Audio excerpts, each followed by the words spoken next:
बलुतेदार समाज नेते प्राध्यापक प्रकाश सोनवणे यांनी मराठा समाजाला ओबीसीत आरक्षण देण्याच्या निर्णयावर नाराजी व्यक्त केली आहे। बलुतेदार समाज यांना राजकीय प्रतिनिधित्व मिळालं नाही, आज राजकीय भविष्य आमचं संपलंय असं प्रकाश सोनवणेंनी म्हटलंय। तर मराठ्यांच्या निर्णयावर मात्र प्रकाश सोनवणे नाराजी व्यक्त केली आहे।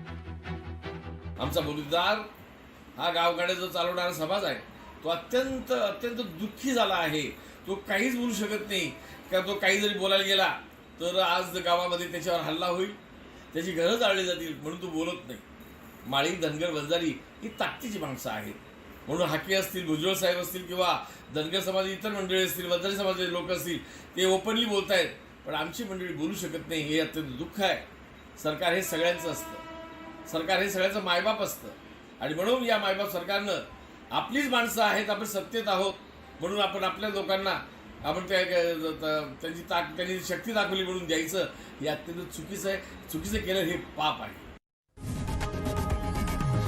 लोकशाही मराठी ऐका, पहा, जागरूक रहा।